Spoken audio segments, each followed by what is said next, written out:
Halo semuanya, saat ini saya akan menjelaskan aktivitas yang dapat dilakukan di dalam LMS. Salah satunya yaitu assignment atau pemberian tugas kepada mahasiswa. Pertama kita turn editing on dulu.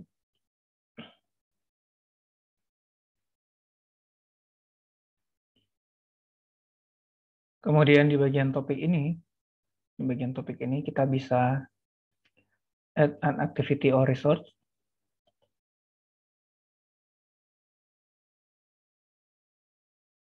Kemudian di sini ada assignment. Kita bisa add a new assignment.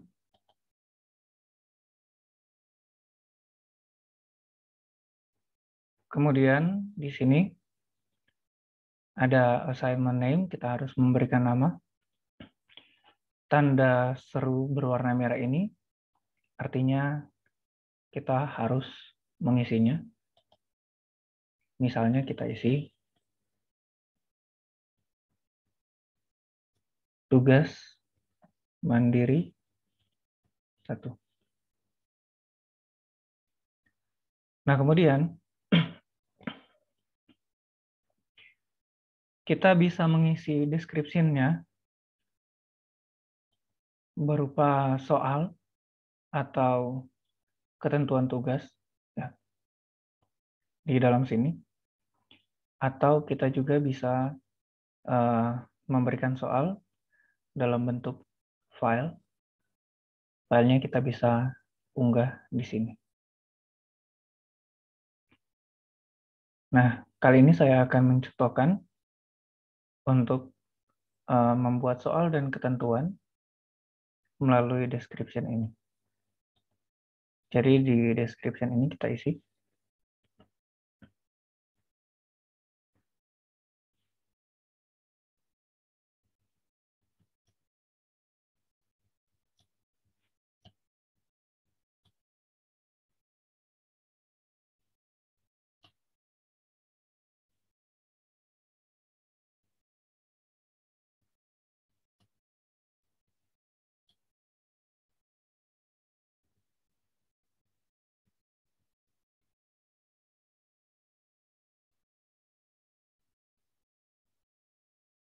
contohnya begini. Kemudian kita bisa kasih detailnya.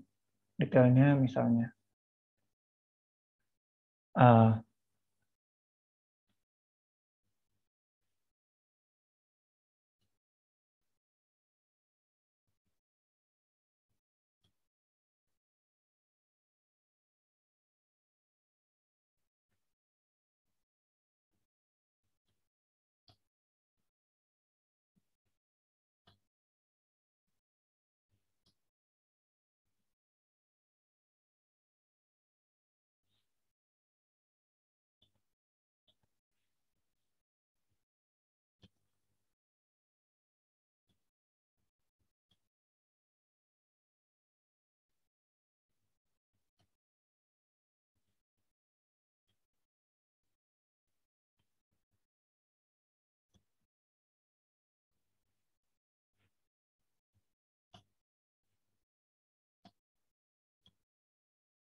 misalnya seperti ini.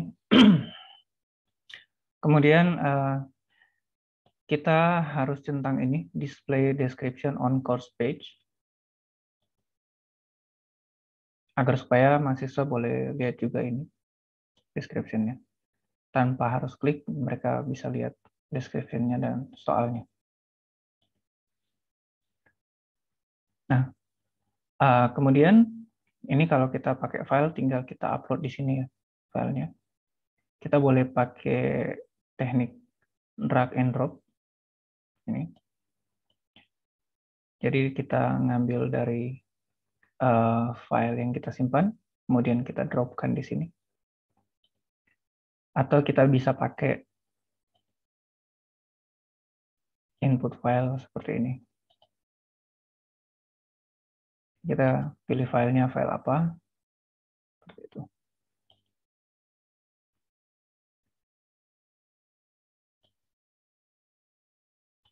Kemudian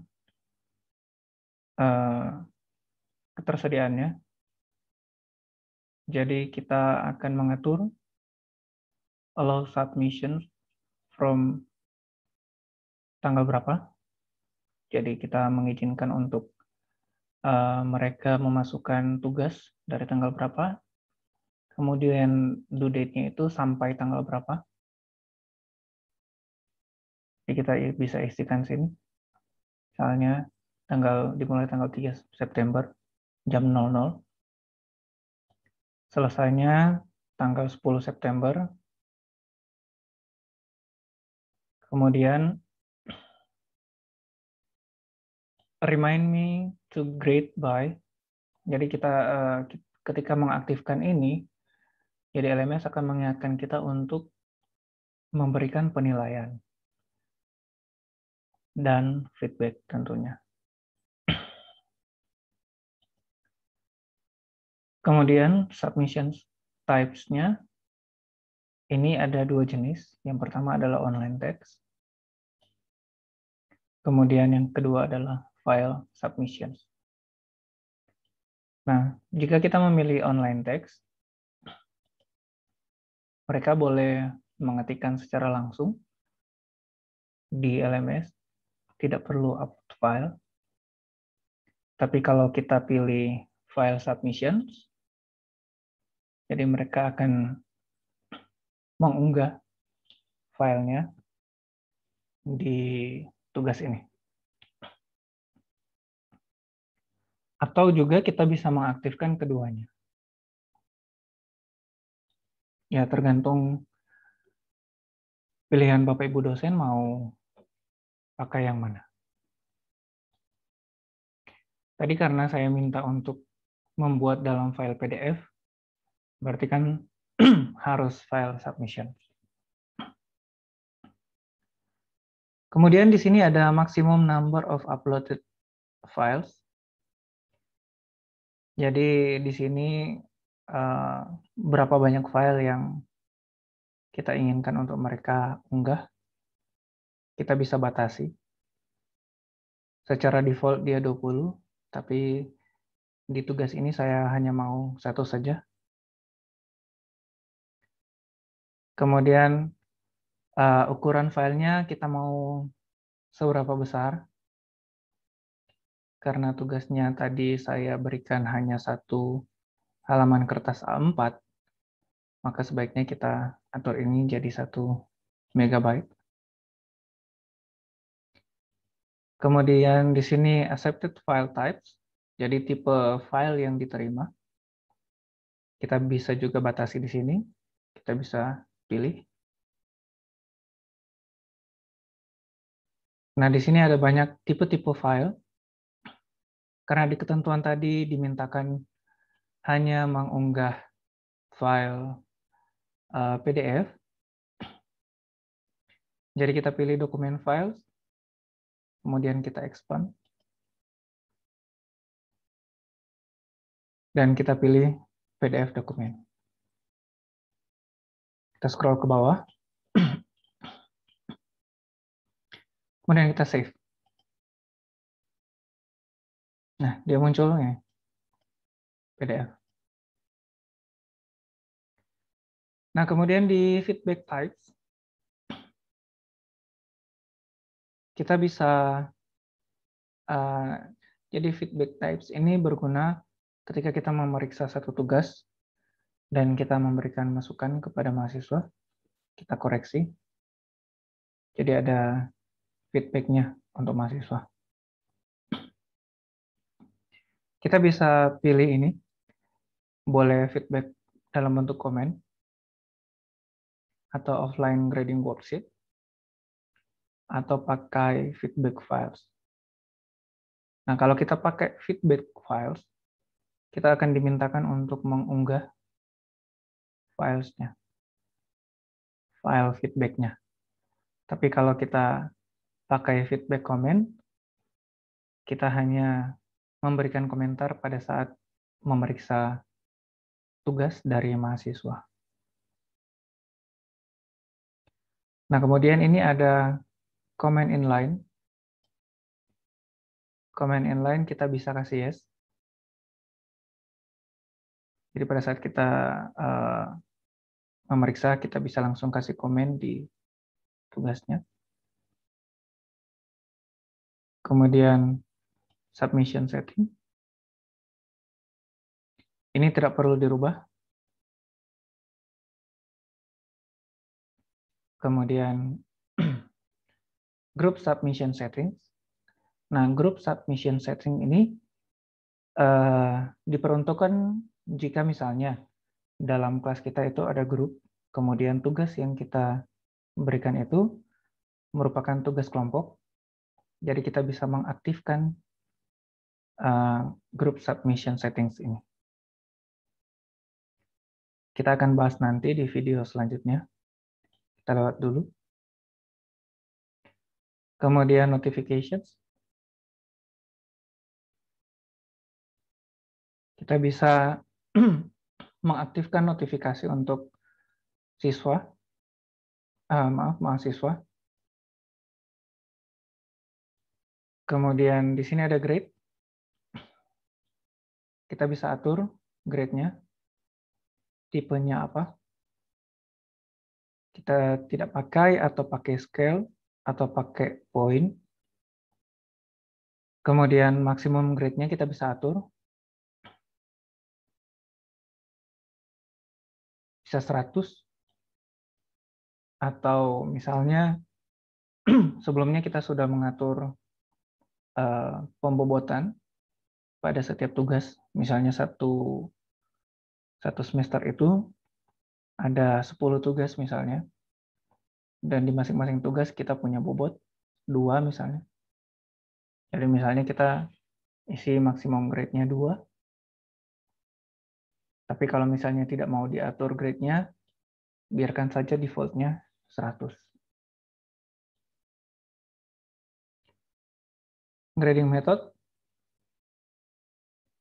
Ini default-nya pakai simple direct grading. Atau kita juga bisa pakai marking guide atau pakai rubrik.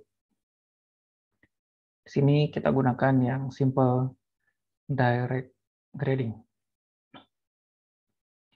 Kemudian grade kategori uncategorized. Tidak usah. Kemudian grade to plus. Jadi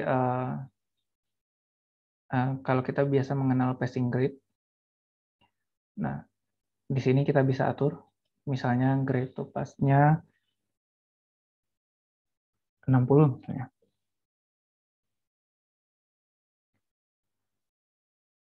Ini anonymous submissions, kita set default-nya no. Hide grader identity from students, no. Use marking workflow, no. Kemudian ini common module settings.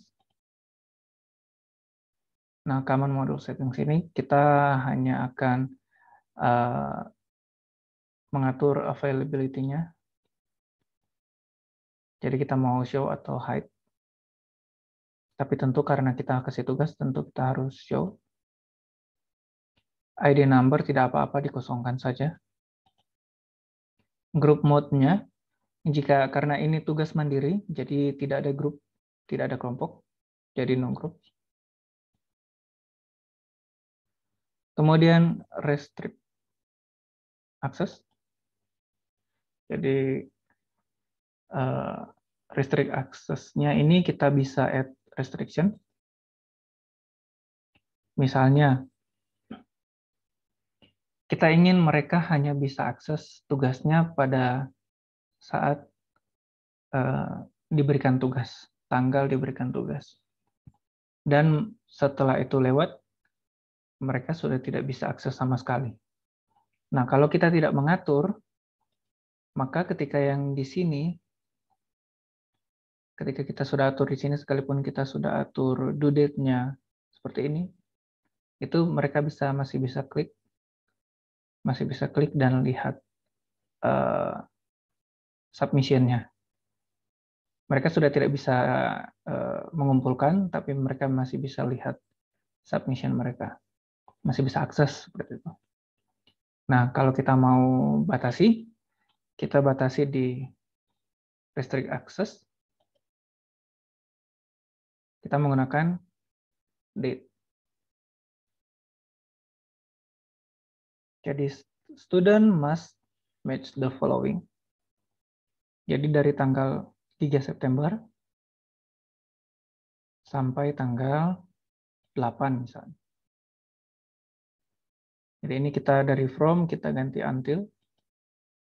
Dari 3 September sampai 8 September. Oke. Nah, kemudian activity completion. Nah, di sini default-nya adalah students can manually mark the activity as completed. Jadi mereka bisa centang sendiri manual bahwa aktivitas itu sudah komplit. Nah, padahal mereka itu belum mengumpulkan tugasnya. Jadi ini kita ganti.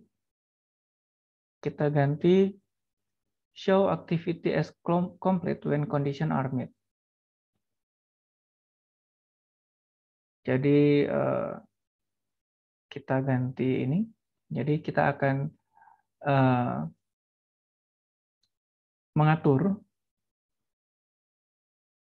tugas ini agar supaya dia kecentang komplit ketika mereka sudah mengumpulkan.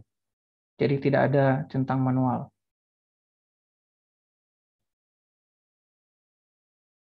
Jadi kita hanya centang yang ini. Student must submit to this activity to complete it.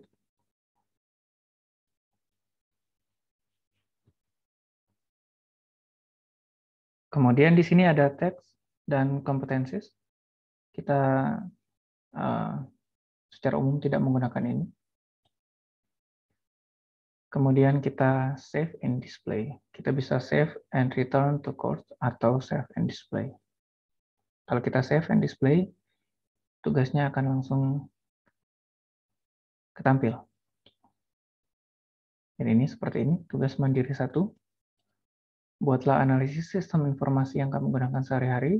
Kemudian ada ketentuannya. Kemudian grading summary.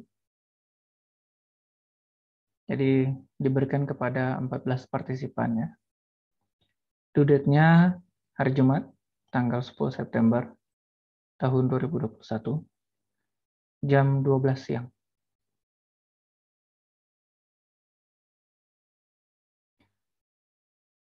Oke, seperti itu. Jika kita mau menambahkan assignment, aktivitas assignment untuk mahasiswa. Demikian video kali ini. Semoga bermanfaat dan semoga kita semua sehat-sehat dan diberkati. Terima kasih. Sampai jumpa kembali.